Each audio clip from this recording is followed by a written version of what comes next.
Hey guys, welcome back to the channel.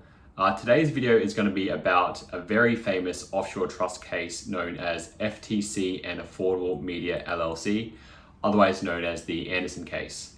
Now, this case is particularly useful because it sort of brings into question something that is recurrent across the offshore trust litigation realm. And that question is, how much control can a settlor retain over a trust before a court concludes that the settlor is still capable of procuring the return of the trust assets? So in the case, Michael and Denise Anderson, I'm going to refer to them as the Andersons, operated a telemarketing business through Affordable Media.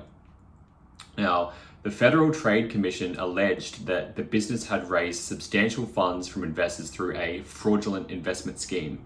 Okay, so essentially what they were doing is they were running like a telemarketing business and they were paying off their investors from funds invested from earlier investors. Okay, so there was no actual revenue being generated, no profit being generated, no proper business. It was just a Ponzi scheme.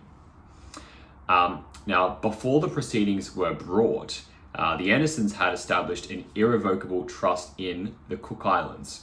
Okay, now the trust was administered by a professional trustee company known as Asia City Trust Limited, based in the Cook Islands, and the Andersons were among the beneficiaries of the trust. Okay, now the Andersons also occupied very important other positions within the trust structure. So first of all, they were co-trustees of the trust, and secondly, they were trust protectors.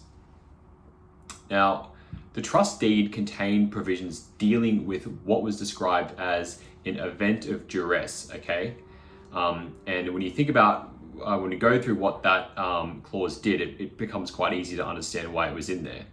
Okay, so you can imagine in general in trust litigation, a person might be ordered by a foreign court to take steps that are against the interests of a trust. Okay, which is what the FTC was pushing for in this case.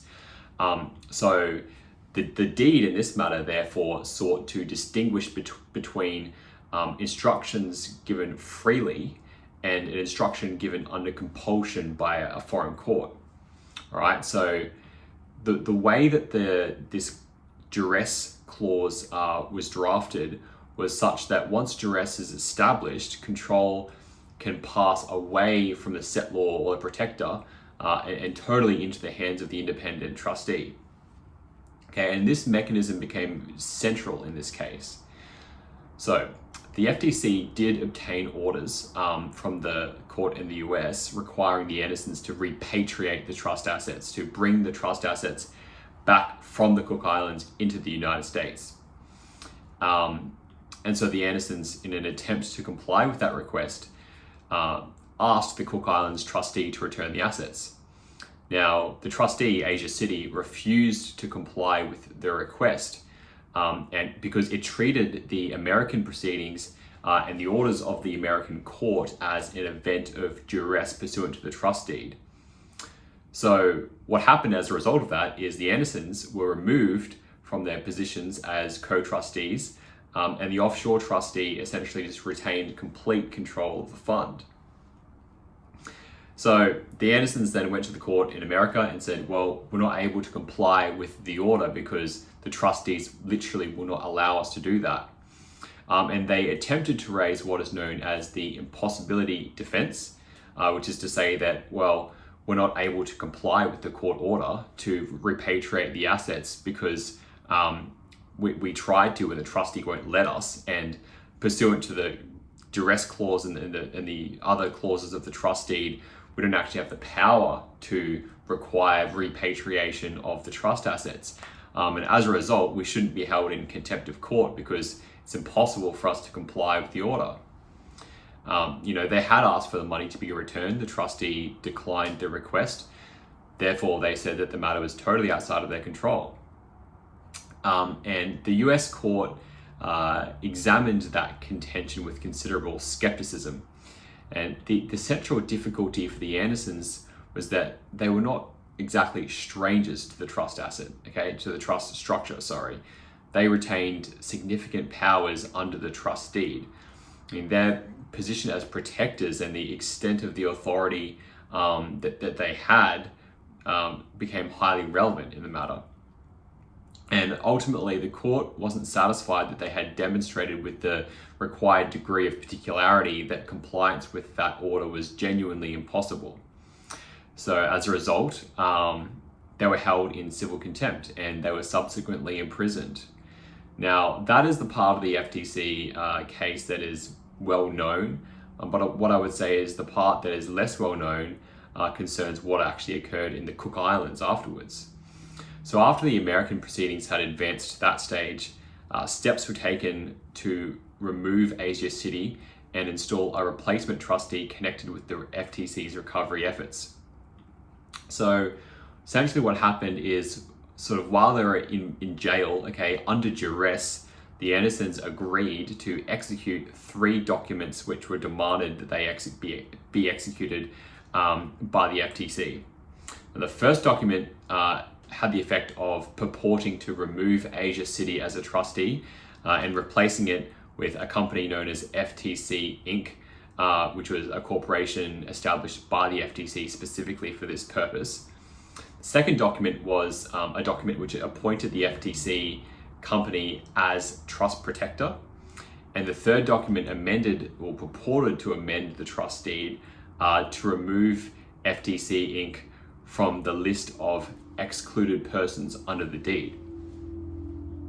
Now, Asia City, the trustee, did not accept that those steps were valid, and instead it sought a ruling from the from the Cook Islands High Court on whether the amendments to the trust deed were valid.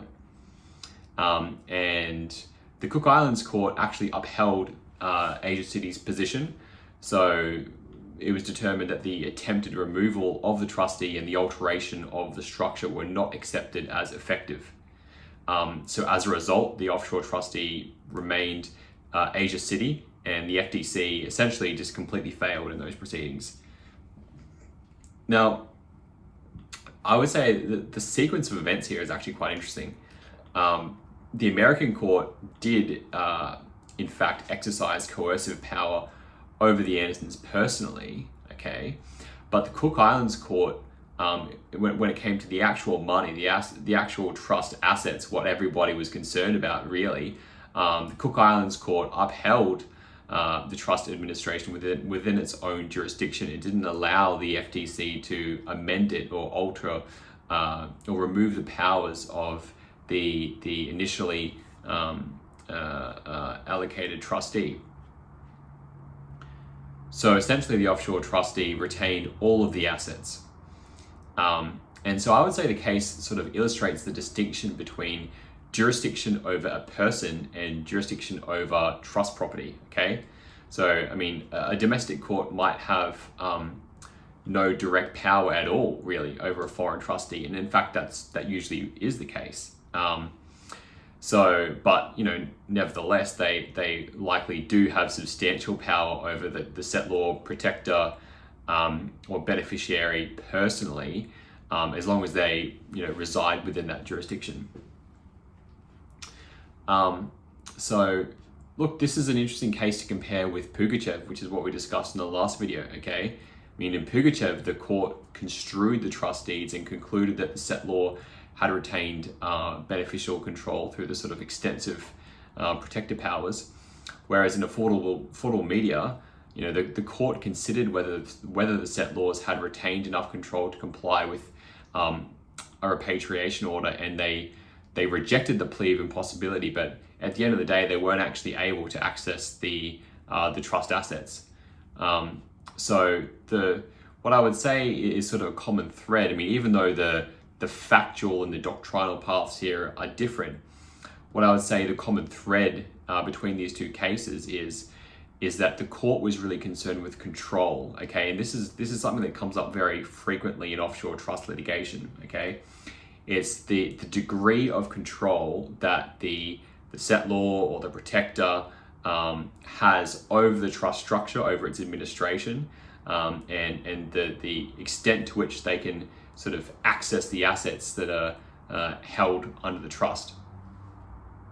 So I thought that was an interesting case, and it's one that I wanted to get into and sort of just explain, because I think it's quite relevant when it comes to like I said, the distinction between a court's jurisdiction over a person and the court's jurisdiction over trust assets, okay?